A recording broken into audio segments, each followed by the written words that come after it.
Bueno, hola a todos. Seguimos con la última parte de derechos y deberes de las partes en el contrato, tal como les dije en el último video. Vamos a seguir ahora con los artículos 67 y siguientes.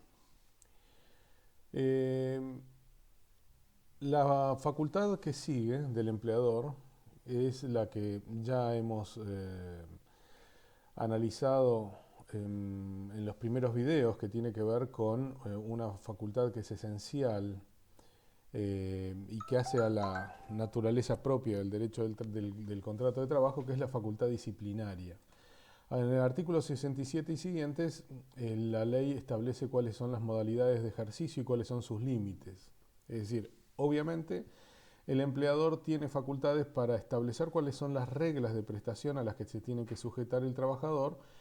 En algunos supuestos estas reglas están implícitas y en otros derivan de un reglamento. Las empresas habitualmente diseñan reglamentos de empresa y notifican a los trabajadores acerca de las modalidades del cumplimiento de obligaciones, que son de variada índole, desde cómo tienen que ir vestidos hasta el modo en que se tienen que los lugares en los que tienen que cumplir las distintas tareas, los horarios que tienen que cumplir para distintas cosas, el modo en el que tienen que cumplir la tarea que se supone que es la que se les asigna, de acuerdo a su categoría.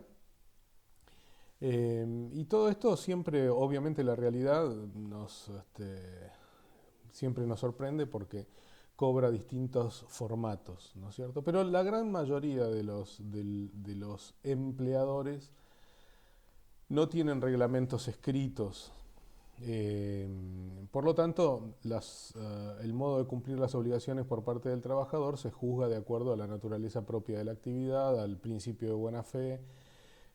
Acuérdense que cuando vimos principio de buena fe dijimos que en realidad lo podemos conceptualizar como que alcanza a todas aquellas conductas o actividades que las partes razonablemente pudieron entender que estaban incorporadas a la hora de que constituyen sus obligaciones de acuerdo a la naturaleza de lo que contrataron. Eh, en el caso de los reglamentos de empresa, obviamente estos reglamentos tienen que ser conocidos y notificados al trabajador para poder oponerle que alguno de los incumplimientos de lo allí consignado constituye, digamos, va a ser pie para el ejercicio del poder disciplinario. ¿Qué es el poder disciplinario? Es la facultad que tiene el empleador para aplicar sanciones al trabajador en caso de incumplimiento de alguna de todas estas obligaciones. Obviamente, cuáles son esas obligaciones no están taxativamente pautadas en la ley de contrato de trabajo, porque dependerán de la realidad de cada una de las actividades y de los tipos de contrato. Eh, Estas medidas disciplinarias, ¿cuáles son? Dice el artículo 67 que el empleador podrá aplicar medidas disciplinarias proporcionadas a las faltas o incumplimientos demostrados por el trabajador. Dentro de los 30 días corridos de notificada la medida, el trabajador podrá cuestionar su procedencia y el tipo y extensión de la misma para que se la suprima, sustituya por otra o límite según los casos. Vencido dicho término, se tendrá por consentida la sanción disciplinaria. ¿Qué significa esto? Básicamente, el empleador tiene que ejercer el poder disciplinario sujeto a distintas reglas. Ahora vamos a hablar de 3 reglas. La regla de la razonabilidad, la regla de la proporcionalidad, la regla de la contemporaneidad, y vamos a agregar una cuarta que es la regla del non bis in idem, es decir, de la cosa juzgada, no sancionar 2 veces por la misma conducta. ¿En qué consiste el principio de razonabilidad? Se explica por sí solo. Entre la infracción que se le atribuye al trabajador y la sanción que pretende aplicar el empleador, tiene que haber una relación de razonabilidad. De modo que este principio, que también juega con el de proporcionalidad, ¿en qué consiste el principio de proporcionalidad? Que el ejercicio del poder disciplinario también debe guardar una adecuada proporción en su ejercicio a los antecedentes y al modo de ejercitar el poder disciplinario en casos análogos con el mismo trabajador o con otro, y en sentido ascendente. ¿Qué quiero decir esto? Que obviamente si un trabajador llega un día tarde, el empleador probablemente como consecuencia de esa llegada tarde llame la atención del trabajador. Si vuelve a llegar tarde, posiblemente entienda que corresponde ya apercibir y registrar el apercibimiento en el legajo de antecedentes del trabajador. Si vuelve a llegar tarde, posiblemente, dada la repetición de la falta, esta falta amerite una suspensión del trabajador. Si vuelve a llegar tarde, esa suspensión puede ampliarse a más días que los aplicados por primera vez. Y si se sigue repitiendo las llegadas tarde, la suma de antecedentes del trabajador y de incumplimientos va a permitir que el empleador ahora sí aplique la sanción más grave, que puede llegar a ser el despido con justa causa. Ahora uno dice, lo está despidiendo por la misma falta, por llegar tarde. No está despidiéndolo por llegar tarde. La última llegada tarde lo que hace es abrir la posibilidad del ejercicio del poder disciplinario. Lo está despidiendo por la evaluación general de su conducta, que califica como incumplimiento injurioso porque implica la no intención de someterse al cumplimiento de la obligación de observar el horario. Entonces, como ustedes verán, aquí están en juego los dos principios, el de razonabilidad y el de proporcionalidad. En este caso no habría, a mi juicio, porque ahora vamos a ver de quién depende la interpretación, a mi juicio no habría ninguna objeción respecto de la razonabilidad en el ejercicio del poder disciplinario, porque la primera infracción generó un llamado de atención, la segunda generó un apercibimiento, la tercera generó una suspensión de un día, la cuarta ya generó una suspensión más grande y la quinta, de repetirse, genera una sanción más grande que podría llegar al despido. Ahora, para que llegue al despido, ¿qué tiene que pasar? Y acá llegamos al principio de contemporaneidad. Entre el ejercicio del poder disciplinario y la infracción que lo desata, debe haber una relación de contemporaneidad, es decir, tiene que haber una suerte de simultaneidad en el tiempo. Simultaneidad razonable. ¿En qué consiste la simultaneidad razonable? Desde el momento en que el empleador conoce la infracción que cometió el trabajador, no puede dejar pasar un tiempo que permita presumir que la consintió. Porque imagínense ustedes que si, producida una falta, el empleador no la sanciona, pero conservara el derecho de sancionarla en cualquier momento en el futuro, el trabajador nunca sabría dónde está parado y no se estaría respetando el principio de buena fe, porque el empleador, al ejercer el poder disciplinario, estaría vulnerando también la razonabilidad, porque para que una infracción sea sancionada, tiene que tener una gravedad que justifique la sanción. Si yo no sancioné en un tiempo oportuno, esto quiere decir que consentí la sanción, que no me pareció lo suficientemente grave como para sancionar, y por lo tanto, al quedar consentida, yo ya no puedo invocarla en el futuro para fundar el ejercicio del poder disciplinario. Y ahora bien, esto, ¿cómo se practica en la realidad? En la realidad, el empleador puede remitirse a los antecedentes disciplinarios del trabajador que hubieran sido efectivamente sancionados, para que, evaluados con una nueva conducta injuriante, puedan integrar la evaluación de si hay un incumplimiento grave que impide la prosecución del vínculo. Pero no puedo remitirme a infracciones anteriores nunca sancionadas, y tampoco puedo invocar infracciones anteriores sancionadas para aplicar por ellas una sanción nueva, porque eso sería la violación del non bis in idem, de la cosa juzgada. Entonces, resumiéndoles, el empleador tiene que observar el principio de razonabilidad. Esto se explica solo. entre la sanción que yo impongo y el incumplimiento que le da origen, tiene que haber eh, respetarse el principio de razonabilidad, tiene que ser razonable. Podría no serlo por excesivas normalmente. En esos casos el intérprete, que normalmente es el juez, va a decidir si la infracción sancionada, la sanción aplicada por el empleador es razonable o no. Tiene que haber también un juego de proporcionalidad, porque si yo en la historia de sanciones que tiene el trabajador adopté un criterio para determinadas conductas más graves que sancioné con sanciones menores y después vienen conductas menos graves y pretendo aplicarle sanciones mayores, no voy a estar respetando el principio de proporcionalidad y en ese caso también se va a deslegitimar el ejercicio del poder disciplinario.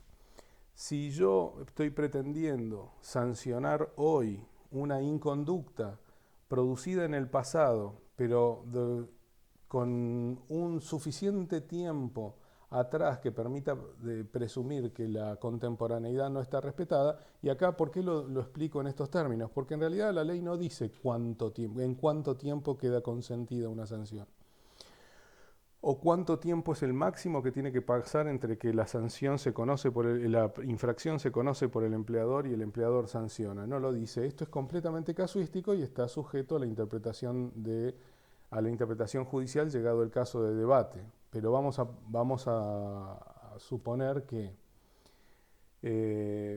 las circunstancias del modo de cumplir la prestación, la cantidad de empleados, la forma en que se conoce por parte del empleador la gestión o el resultado de la actividad laboral de sus trabajadores, es lo que hay que analizar para saber si desde que el empleador conoció la infracción se le venció, por decirlo de algún modo, el plazo para no consentir y no sancionó y ya no lo puede hacer tardíamente. Esto es muy casuístico y esto, por supuesto, no está establecido en la ley, pero les puedo poner ejemplos. Si un trabajador pertenece a una empresa que tiene descentralizado la conducción de sus trabajadores, del manejo de personal a través de oficinas que están ubicadas en otras ciudades. Y el manejo de la información y el conocimiento de la información demora, o, por ejemplo, para poder advertir que la conducta que estoy analizando constituye una infracción, es necesario hacer una investigación. Suele ocurrir con los faltantes de stock, los daños a las máquinas o a las mercaderías de los empleadores. Hay un sinnúmero de cuestiones que pueden constituir infracciones y que demoran en conocerse. Acá el punto clave es que en la cuestión que analicen uno tiene que evaluar cuándo el empleador tomó conocimiento de la infracción y cuál es el tiempo razonable para entender que pudo discernir si correspondía o no a una sanción y pudo tomar la decisión. Obviamente que si yo tomo el conocimiento de que el trabajador llegó tarde hace un mes, y era la tercera llegada tarde, pero en un mes no tomé ninguna medida, no voy a poder razonablemente invocar que está respetada la contemporaneidad diciéndole que como hace un mes llegó tarde, hoy lo sanciono. No obstante, hay algunas cuestiones que en los hechos podrían demandar un análisis, una evaluación, un discernimiento mayor. Lo cierto es que en la casuística podemos asumir que pasados una semana, 10 días, 15 del conocimiento de una infracción grave que amerita sanción, el ejercicio del poder disciplinario puede llegar a ser extemporáneo si se ejerce después de ese plazo. ¿Qué es el non bis in idem? Obviamente no se puede sancionar dos veces por el mismo hecho. Esto quiere decir, esto es más frecuente de lo que parece en la realidad de las relaciones laborales, porque muchas veces el empleador aplica una sanción severa, como una suspensión de 10 días, de 15 días por una sanción grave, y después se arrepiente porque le parece que fue poco y quiere aplicar el despido con justa causa por la misma razón. En esos casos estaría violando el principio de la cosa juzgada, en este caso del non bis in idem, y estaría sancionando dos veces por la misma infracción, lo que es improcedente o indebido. El artículo 67 en la última parte establece que cuando el trabajador es notificado de la sanción, tiene 30 días corridos para impugnarla. ¿Esto qué quiere decir? Puede oponerse a la sanción negando que él haya sido autor de la sanción, negando el hecho, negando su gravedad, negando que justifique la sanción que pide o estimando que la decisión del empleador es excesiva en cuanto a la sanción respecto de la naturaleza del incumplimiento. ¿Por qué es importante que el trabajador impugne en alguna de estos sentidos si es que realmente quiere cuestionar la sanción? Muchas veces no se cuestionan porque en realidad no hay nada que cuestionar, porque el trabajador reconoce que ha incumplido y que bueno, es legítimo el ejercicio del derecho del poder disciplinario. La importancia de impugnar es que en caso de no impugnar, la sanción va a quedar consentida, y esto quiere decir que no solamente no va a tener acción para reclamar el descuento del día o de los días de suspensión que le hayan aplicado al trabajador, sino que además eso va a quedar inscrito en sus antecedentes y como antecedente va a poder ser tomado en consideración en caso de que haya nuevos incumplimientos. Mientras que si el trabajador cuestiona la sanción, esto como antecedente no va a poder ser invocado sin acreditación. Es decir, que si algún día el empleador dice voy a tomar en cuenta que yo lo sancioné y aunque usted impugnó, voy a considerar esa sanción como válida para integrarla a los antecedentes y ponderar que su conducta es injuriosa y despedirlo, cuando llegue el momento de debatir la causal del despido, como esa sanción estuvo impugnada, el empleador va a tener la carga de probar que efectivamente esa infracción se cometió. Y todas las otras infracciones cometidas anteriores que integren los antecedentes del trabajador que hayan sido impugnados. Si el trabajador no impugnó, va a estar liberado de hacer esa carga probatoria y solo restará evaluar si la suma de antecedentes unidas al último hecho injuriante justifican, por ejemplo, el despido si es que esa fue la sanción aplicada. Ahora bien, cuando el empleador va a invocar antecedentes disciplinarios para despedir, normalmente eso ocurre cuando un nuevo incumplimiento, sin ser suficientemente grave por sí mismo para romper el vínculo, es decir, despedir con causa, unido a los antecedentes, como les dije antes, terminan de perfilar una conducta injuriosa que justifica la ruptura del vínculo. Pero para que esto sea así, para que el empleador pueda invocar los antecedentes disciplinarios y despedir, tiene que haber un último hecho desencadenante del ejercicio del poder disciplinario. ¿Con esto qué quiero decirles? No puedo yo llegar un día y decir, tráiganme los legajos con antecedentes de los trabajadores, así que voy a empezar a abrir legajos y voy a ver quiénes son los que más sanciones han tenido, y de la noche a la mañana, sin decir agua va, le digo, señor, mire, por todas las cosas que usted hizo en el año 2019, ahora las estoy ponderando, lo despido. No puedo invocar válidamente esos antecedentes para despedir si no hay un nuevo hecho injuriante, un incumplimiento, una infracción actual que me permite activar los antecedentes. Por lo tanto, porque si no, tendríamos que asumir que hay trabajadores que ya podrían ser legítimamente despedidos en cualquier momento porque ya en su historia para atrás tienen tantos incumplimientos que no importa lo bien que hayan trabajado a partir de ahí, cuánto hayan cambiado su conducta, cuán eficientes y normales haya sido su gestión, que en cualquier momento el empleador le puede decir que por las cosas que pasaron en el año 2017, 2015 o 2011, los despide. Obviamente ustedes entenderán lo irrazonable que sería permitir eso. Entonces, ¿por qué les digo esto? Porque también tiene que ver con el non bis in idem.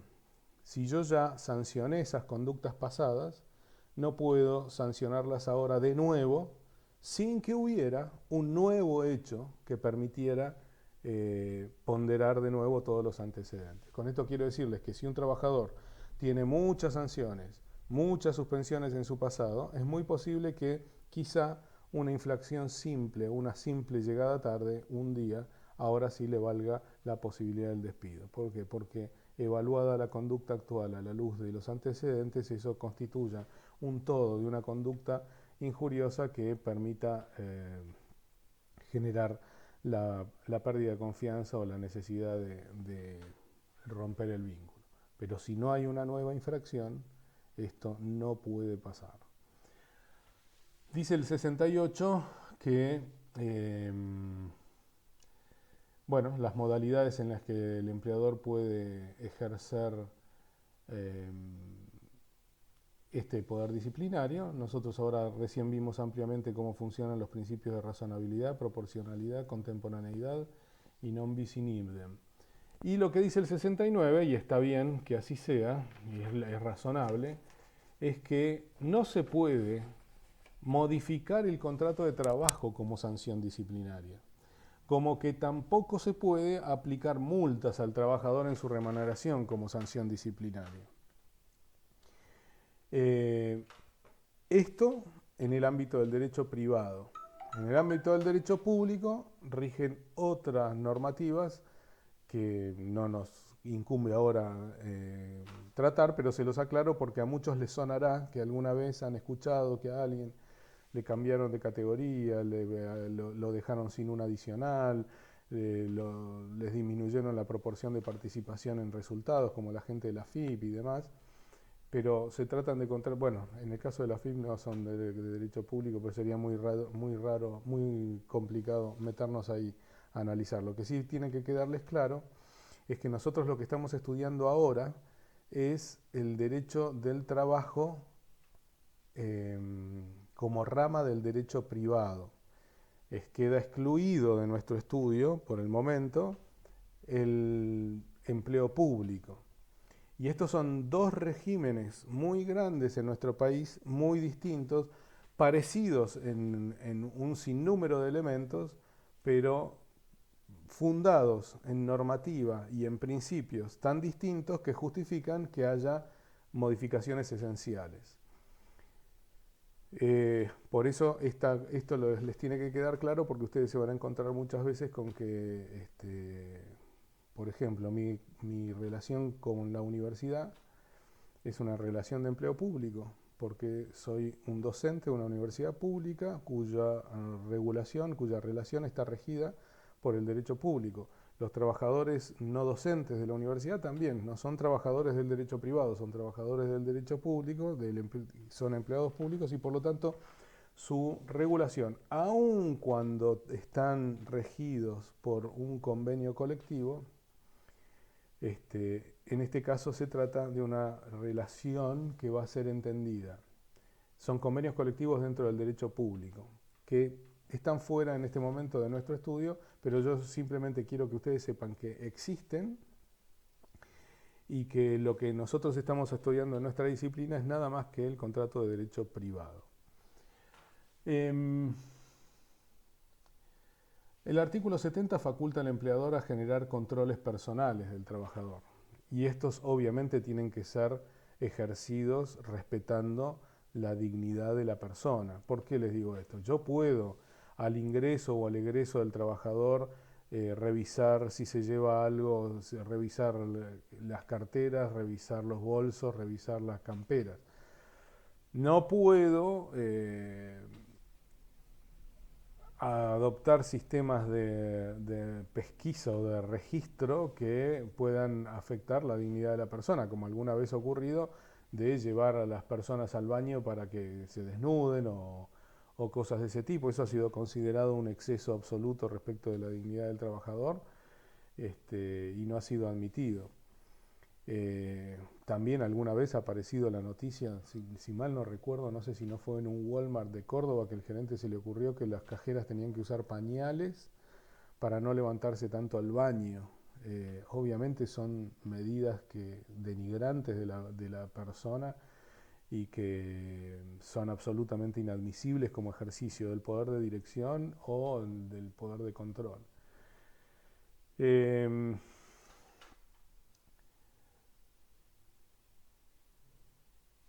Dice el artículo 73, el empleado no podrá, ya sea al tiempo de su contratación, durante la vigencia, perdón, el empleador no podrá, ya sea al tiempo de su contratación, durante la vigencia del contrato o con vista a su disolución, realizar encuestas, averiguaciones o indagar sobre las opiniones políticas, religiosas, sindicales, culturales o preferencia sexual del trabajador. Este podrá expresar libremente sus opiniones sobre tales aspectos en los lugares de trabajo, en tanto ello no interfiera en el normal desarrollo de las tareas. ¿Qué significa esto? Bueno, se explica por sí solo. El poder de dirección y el poder disciplinario no alcanzan a la restricción de la emisión de opiniones sobre los aspectos de los que habla el artículo, salvo aquel supuesto en el que hacer esas cosas interfiera con el normal desarrollo de las tareas. En este momento, si tuviera que pensar en un ejemplo que pudiera admitirse algún tipo de restricción, me imagino que tendría que ver con, por ejemplo, la faceta educativa, no exponer a los alumnos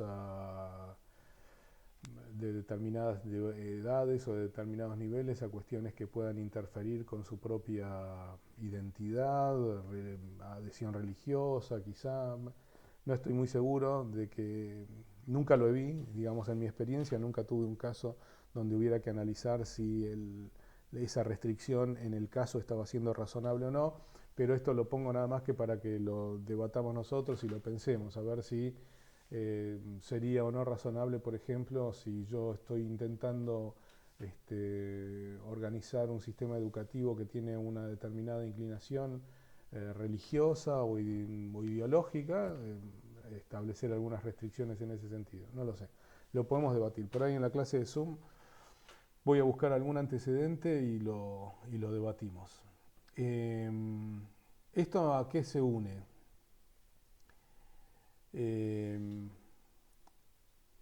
Al principio general de no discriminación, tiene mucho que ver con el principio general de no discriminación, regulado en el artículo primero de la ley 23.592. Eso creo que el doctor Cataldi se los explicó, que tiene que ver con justamente respetar dentro de la faceta de la dignidad de la persona humana que cuestiones que históricamente han sido generadoras de objetos de discriminación desaparezcan de la relación laboral y del contrato de trabajo, tanto mirado desde el punto de vista de que no sea el trabajador víctima de un acto de discriminación que le ponga fin al vínculo del trabajo, como que le implique una restricción a poder ejercer su libertad de expresión en su ámbito de trabajo.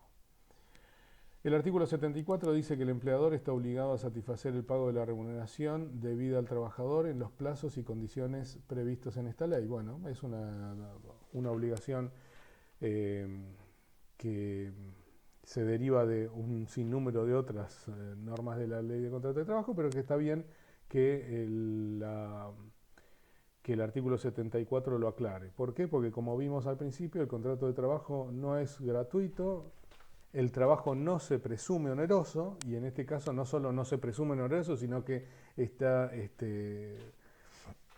legalmente obligada el empleador al pago de la remuneración, así que claramente esta es una obligación de las principales que tiene el empleador.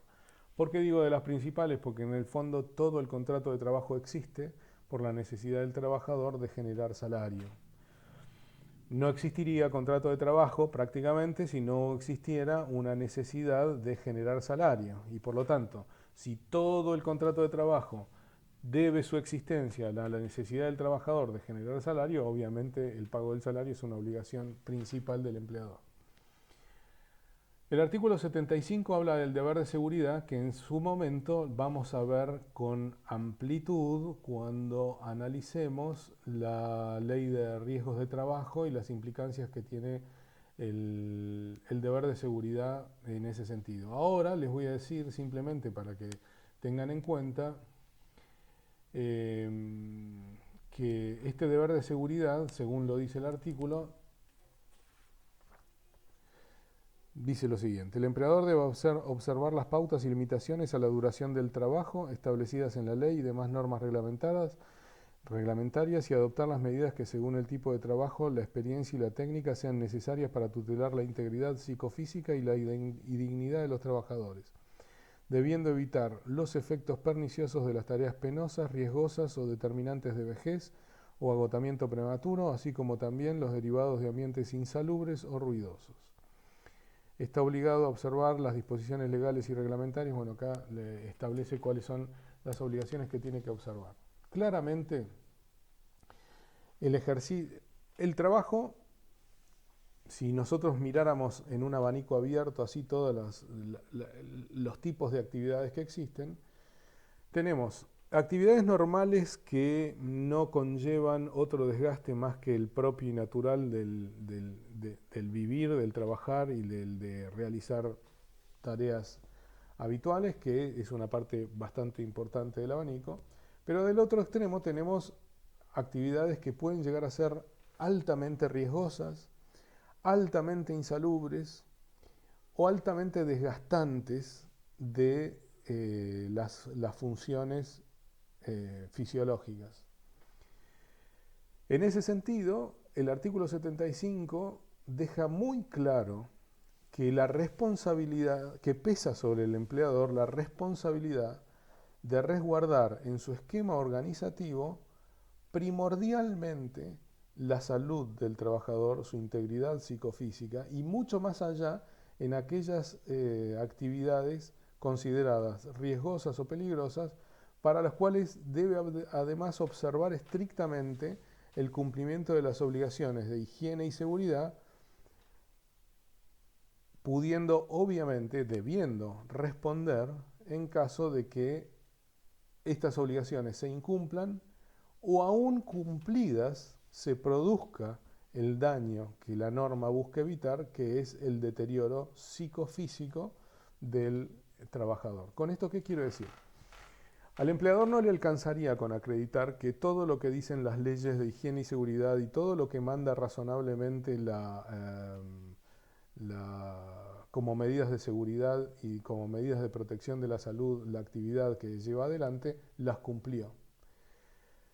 Porque esto es una obligación, no es una obligación de medios, sino que es una obligación de resultado. ¿Por qué digo esto? Porque en realidad no importa que el empleador hubiera cumplido con todas las medidas, si el resultado es el deterioro psicofísico del trabajador derivado o con un nexo causal adecuado entre las tareas que cumplió y el daño que ahora demuestra, el empleador va a ser responsable. Va a ser responsable por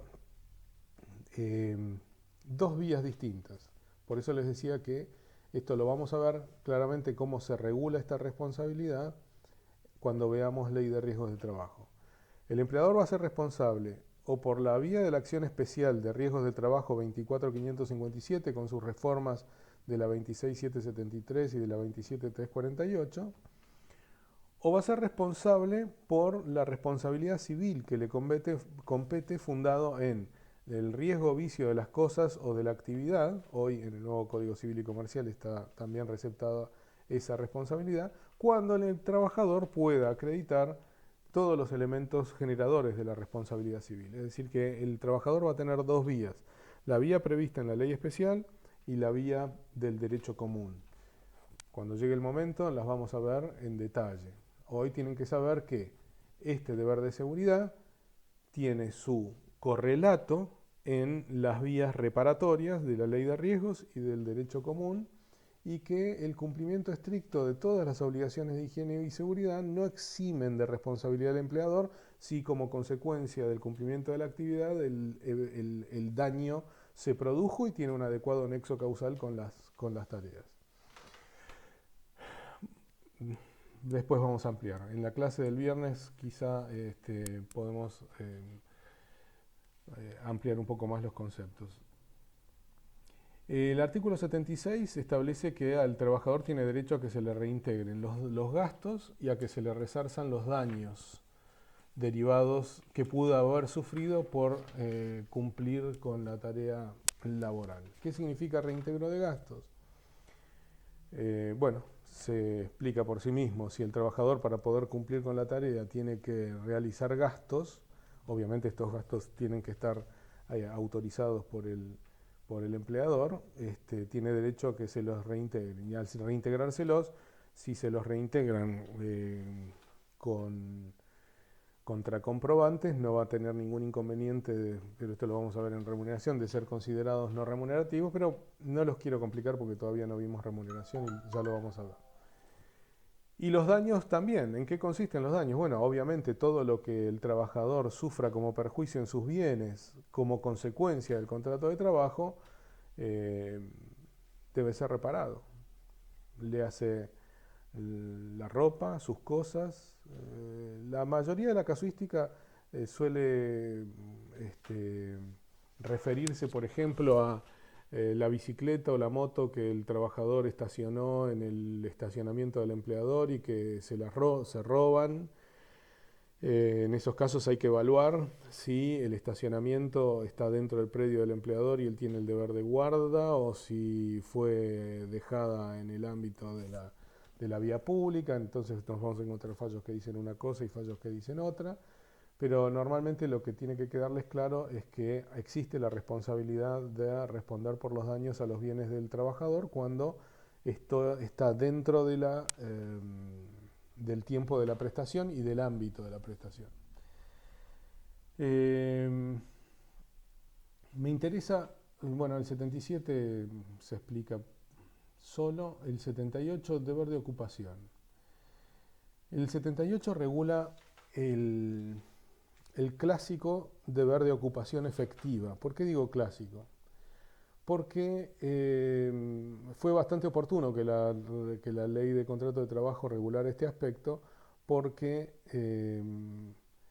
si bien es cierto que el trabajador comienza a devengar la remuneración, ya lo vamos a ver cuando veamos remuneración, desde que pone efectivamente su fuerza de trabajo a disposición del empleador, ya sea que éste la ocupe o no, lo cierto es que el empleador no cumple exclusivamente su obligación derivada del contrato pagando la remuneración, sino haciendo cumplir efectivamente la tarea para la que el trabajador fue contratado, que es una cuestión que también hace a la dignidad del trabajador, que tiene que ver con que el objeto del contrato se pueda cumplir, porque también está involucrado en el cumplimiento de la tarea. Acuérdense que lo vimos en el artículo 4 de la Ley de Contrato de Trabajo, que dijimos que primero el contrato de trabajo es considerado un ámbito para la realización de la capacidad de la fuerza productiva y de la dignidad del trabajador. Y después es un intercambio comercial. Entonces, si esto es así, obviamente el trabajador, si es contratado, tiene derecho a que se le otorgue ocupación efectiva. Y no se cumple la obligación debidamente si el empleador le dice, mire, siéntese ahí, quédese sentado toda la jornada, que en algún momento le voy a decir qué es lo que tiene que hacer. Eso no cumple con el deber de ocupación efectiva. El no cumplimiento de ese deber puede ser una injuria y habitualmente, y con mucha frecuencia, se esgrime como un motivo injuriante para romper el vínculo por parte del trabajador, porque muchas veces sustraerle las tareas es una forma indirecta de aplicar una sanción disciplinaria sin aplicarla. Si yo le digo al trabajador, no trabajes más, sentate ahí hasta el horario de salida y no te muevas, estoy incumpliendo el deber de ocupación efectiva, estoy utilizando la sustracción del cumplimiento de tareas efectivas como modo de sanción, y en ese caso el trabajador podría considerarse injuriado. Distinto es el supuesto de si por distintas circunstancias de la producción hay que parar de hacer cosas, alguien tiene que dejar de hacer lo que está haciendo y mientras tanto todavía no hay nada que darle. Obviamente esto es casuístico y se mira en el desarrollo de la realidad este, cuando se trata de un ejercicio abusivo de no cumplir con el deber de ocupación y cuando es una consecuencia natural de las circunstancias que se están viviendo en el ámbito de producción. No quiere decir que todas las veces que yo les digo a alguien pare de hacer y espere, estoy injuriándolo. Ahora, cuando yo le digo, usted deje de trabajar y mañana cuando llegue se sienta ahí y no hace nada hasta que yo le diga y no le voy a decir, obviamente estoy utilizando el, el incumplimiento del deber de ocupación efectiva para de algún modo incidir en el trabajador, sancionarlo, manifestarle mi desconformidad por algo, y eso es y eso puede ser injuriante este, y generar la ruptura del vínculo por parte del trabajador. Cuando el trabajador es destinado a hacer tareas que son superiores a su categoría, esto también es práctica, ocurre habitualmente, es decir, la persona que ejerce la tarea superior está de licencia, hay alguien con mucha experiencia que es el candidato natural a ocupar ese lugar y mientras mantiene su categoría normal y tiene que sustituir a su jefe, le piden que haga las tareas de su jefe y en ese caso se le asignan tareas superiores. La mayoría de los convenios colectivos de trabajo establecen que en ese caso, mientras dure esa suplencia, al trabajador le va a corresponder la remuneración correspondiente a esa categoría. Y otros convenios colectivos establecen que si eso permanece durante un determinado X tiempo, al trabajador le corresponde ya ser ascendido y que se le reconozca esa categoría. Si el trabajador fuese destinado a tareas superiores, dice el artículo 78, distintas de aquellas para las que fue contratado, tendrá derecho a percibir la remuneración correspondiente por el tiempo de su desempeño si la asignación fuese de carácter transitorio. Lo mismo que dicen la mayoría de los convenios colectivos. Cuando pasa esto, si es transitorio, voy a cobrar la tarea de la categoría superior mientras dure. Ahora, en algún momento eso puede dejar de ser transitorio, porque si la persona no vuelve, la persona a la que estoy sustituyendo, por ejemplo, nunca vuelve, y yo sigo teóricamente cumpliendo las tareas y también teóricamente en forma transitoria, pero ha pasado un tiempo más que prudencial para considerar que en realidad yo ya estoy instalado en el ejercicio efectivo de la función, ya me va a corresponder la asignación directa de la categoría. Se reputarán las nuevas tareas o funciones como definitivas si desaparecieran las causas que dieron lugar a la suplencia y el trabajador continuase en su desempeño o transcurrieran los plazos que se fijen al efecto en los estatutos profesionales o las convenciones colectivas de trabajo. Esto es para evitar que abusos. Abusos. Todo el derecho del trabajo es una construcción para ponerle límite a la posibilidad del abuso de la posición dominante. Obviamente todos los trabajadores cuando están insertos en una organización donde están cumpliendo sus tareas y tienen también la expectativa del crecimiento, la promoción, el mejoramiento y demás, obviamente siempre están en la disposición de realizar tareas superiores o realizar tareas mejores. Así que obviamente si no existieran estas normas, muy posiblemente en forma rápida los trabajadores con mejor desempeño, más productividad, más capacidad, terminarían siempre realizando tareas que son mucho más extensas o de responsabilidad o complicadas que la categoría por la cual cobran su salario. Y eso permanecería así. De hecho, eso pasa con mucha frecuencia. Vamos al artículo 80. El artículo 80 tiene sus bemoles porque está titulado Deber de observar las obligaciones frente a los organismos sindicales y de la Seguridad Social y el otorgamiento de un certificado de trabajo. Establece la obligación del empleador de entregar un certificado de trabajo al trabajador cuando finaliza la relación laboral. No obstante, el empleador también está obligado a mostrar, exhibir o entregar constancias de la regularidad de los aportes patronales y sindicales en general a los sistemas de seguridad social y al sindicato y la obra social eh, ante el requerimiento del trabajador. Esto ya lo vamos a ver con un poco más de amplitud después. Pero lo importante del artículo 80, más allá de establecer la obligación que tiene el empleador de, obviamente, cumplir con las cargas frente a los organismos sindicales y de la seguridad social, es que se instituyó la entrega de un certificado de remuneraciones, aportes y contribuciones que el empleador tiene que entregar al trabajador al finalizar la relación laboral. Dice la ley, bueno, vamos a ver ahora de los 2 días hábiles computados a partir del día siguiente de la recepción del requerimiento que tal efecto le formulare el trabajador, de modo fehaciente. ¿Qué quiere decir esto? Al finalizar la relación laboral, el empleador tiene que confeccionar una certificación que se hace a través de la página de la AFIP.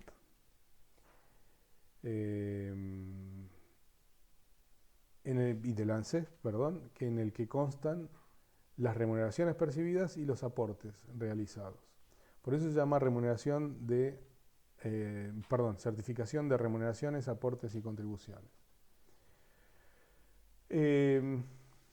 Esta es una certificación que todos los trabajadores necesitan para que cuando llegue el momento de jubilarse puedan acreditar los servicios que tienen y los aportes.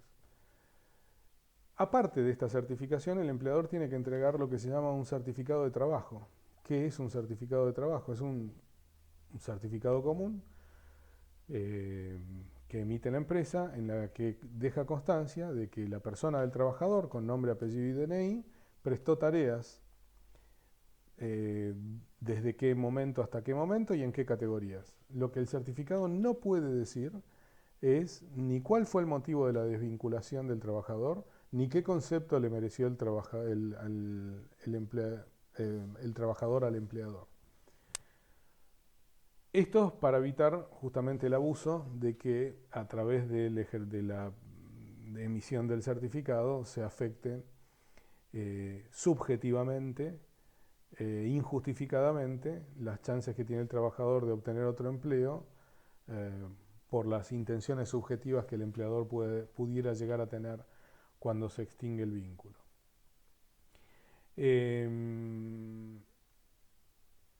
Yo creo que no habría inconvenientes de que el certificado de trabajo hiciera ponderaciones sobre la eficacia y sobre las virtudes del trabajador como trabajador, porque eso no le produciría ningún agravio, pero no conceptos peyorativos. No obstante, en realidad no se pueden incorporar conceptos, lisa y llanamente. ¿Qué pasa cuando este certificado no es entregado? Si frente a la intimación a producir la entrega del certificado el empleador lo incumple, está sujeto a una multa que consiste en 3 veces la mejor remuneración mensual normal y habitual del trabajador, es decir, 3 salarios de la mejor remuneración mensual normal y habitual.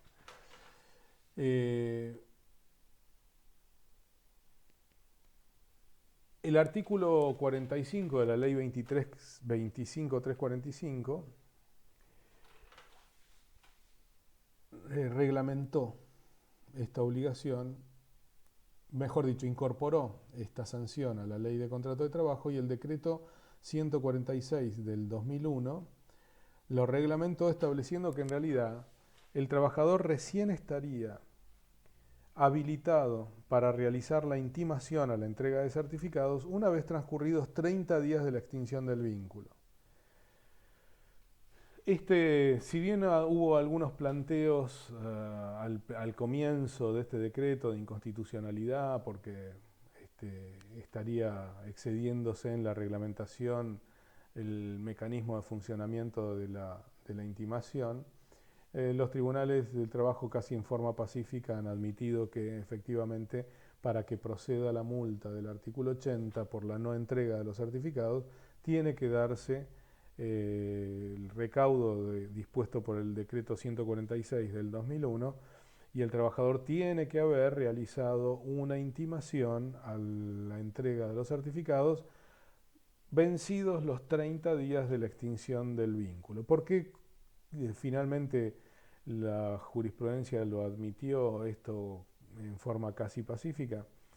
Porque en rigor de verdad, si no se hubiera puesto este plazo de 30 días, en un enorme número de casos sería casi imposible cumplir con la obligación de entregar certificados dentro de las 48 horas de extinguido el vínculo, porque esa entrega de certificados supone la intervención de firmas que tienen que ser certificadas, la registración debida, la verificación de que están debidamente registrados y correctamente todos los datos de las remuneraciones, aportes y contribuciones en el formulario que se va a imprimir del sistema.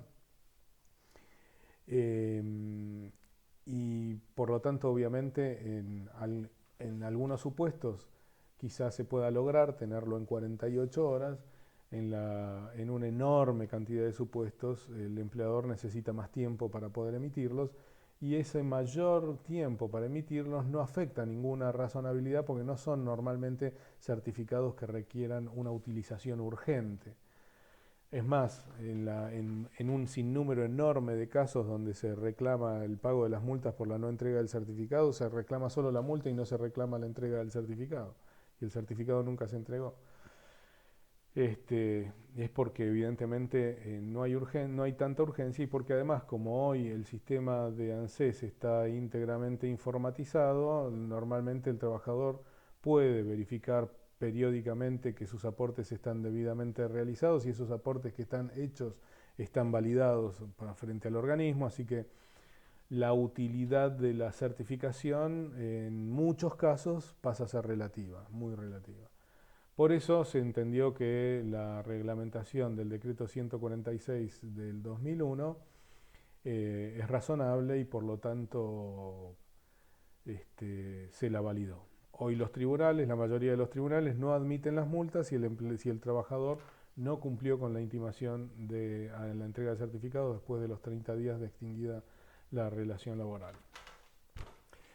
El artículo 81 establece el principio de la igualdad de trato. El empleador debe dispensar a todos los trabajadores igual trato en identidad de situaciones. Se considerará que existe trato desigual cuando se produzcan discriminaciones arbitrarias fundadas en razones de sexo, religión o raza, pero no cuando el diferente tratamiento responda a principios de bien común como el que se sustente en la mayor eficacia, laboriosidad o contracción a sus tareas por parte del trabajador. Bueno, el principio de igualdad de trato es un principio rector del contrato de trabajo, porque es una forma de poner límites a actitudes que podrían llegar a ser abusivas al fundarse en una discrecionalidad que está orientada a generar sanciones, a intentar la expulsión, la autoexpulsión del ámbito de trabajo y en el fondo también a la larga afectar la dignidad del trabajador.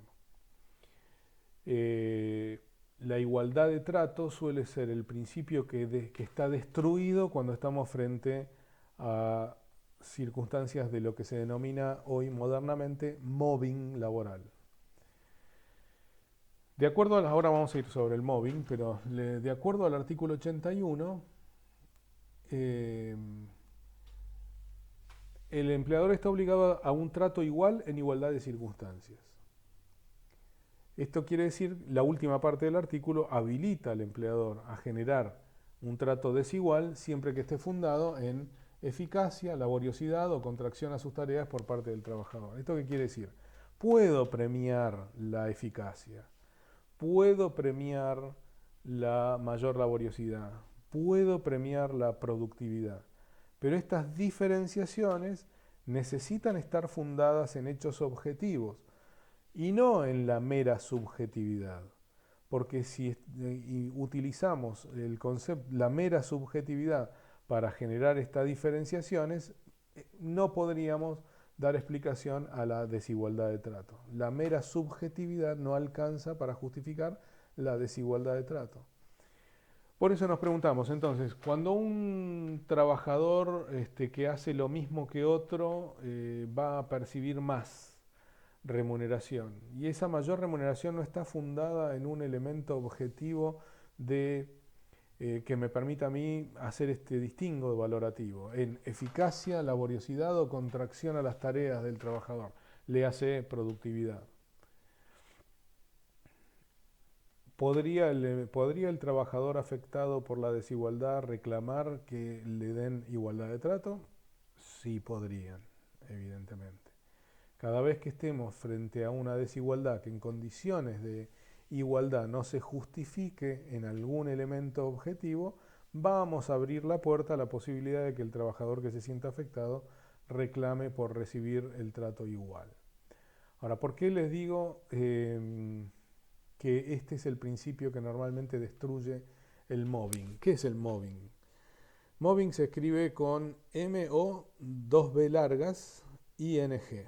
Y es un término inglés que viene de la palabra mob, que en inglés se utiliza como sinónimo de mafia, pero que más técnicamente es un término que significa acoso. ¿Qué es el acoso laboral? En la década del 80, principios de la década del 90, en Europa, en España y Suecia sobre todo, estudios sociológicos empezaron a preocuparse por el aumento de los suicidios jóvenes. Y cuando empezaron a estudiar las razones que estaban llevando a tantos jóvenes a quitarse la vida, empezaron a descubrir que había en muchos casos un común denominador, y era que la situación de presión psicológica que los estaba conduciendo a la desesperación derivaba de, del trabajo. Me estoy por quedar sin batería.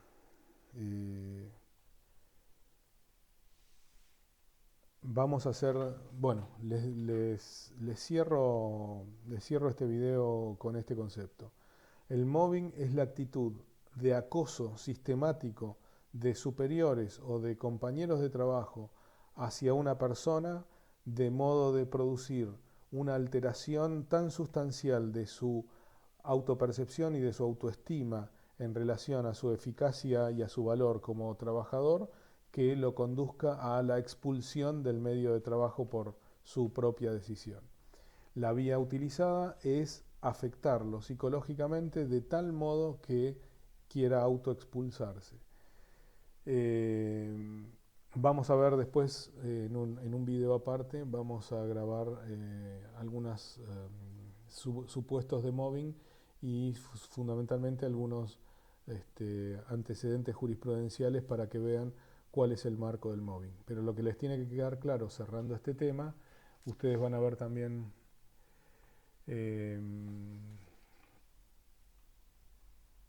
cerrando este tema, es que el mobbing afecta unos cuantos valores que tienen que estar protegidos en la ley de contrato de trabajo, pero principalmente el de igualdad y el de trato digno. Y aparte el deber de seguridad, y hay un sinnúmero de valores y obligaciones que quedarían incumplidas. El resto de los derechos y obligaciones, dado que se me está por acabar la batería, los vamos a conversar en la clase de Zoom del viernes, que son todos los que van del artículo 82, que tiene que ver con las invenciones del trabajador, al artículo 89. Léanlos y la clase de Zoom los completamos. Hasta luego.